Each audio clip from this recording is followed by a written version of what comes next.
ओम श्री गणेशाय नमः।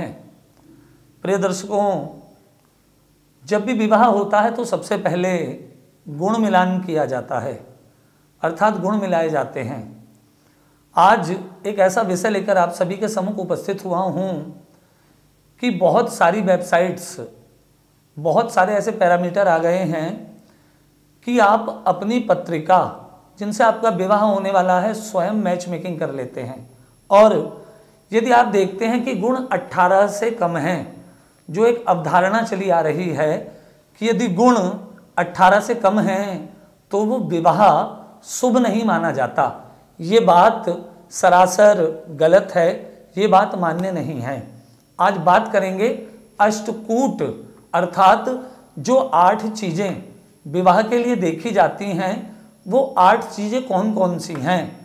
यदि मैं आपसे कहता हूँ कि यदि गुण 11 हैं या गुण 12 हैं या 15 हैं, 16 हैं, 18 से कम भी हैं तो भी विवाह किया जा सकता है। क्यों किया जा सकता है? इसका एक शास्त्रोक्त प्रमाण है। अष्टकूट में क्या क्या देखा जाता है?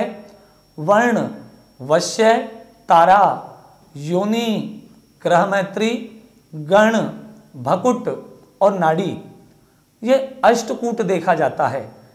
क्रमशः इनके नंबर भी दिए जाते हैं।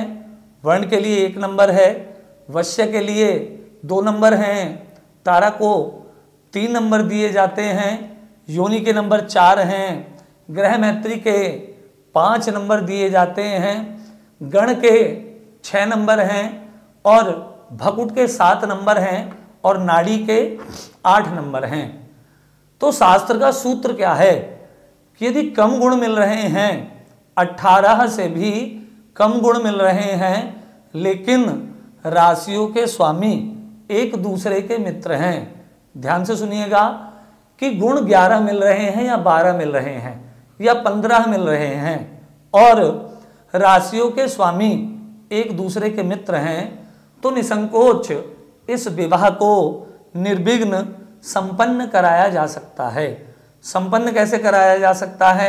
शास्त्र का एक सूत्र है और वो सूत्र क्या है?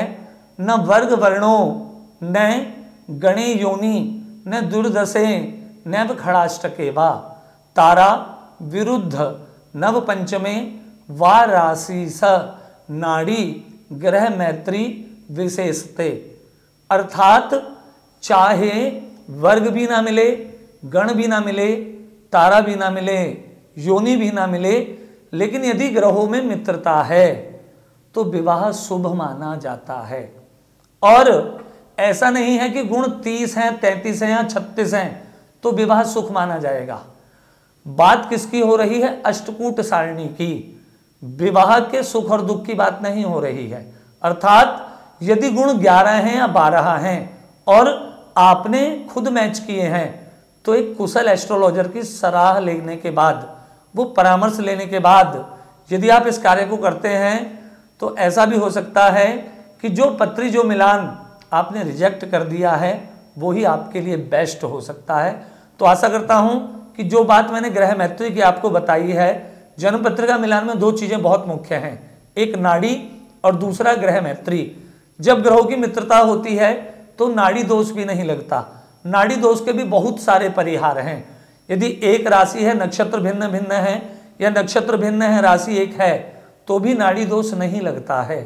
तो इन सारी बातों का ध्यान रखें, अपने वैवाहिक जीवन का भरपूर आनंद लें। नमस्कार।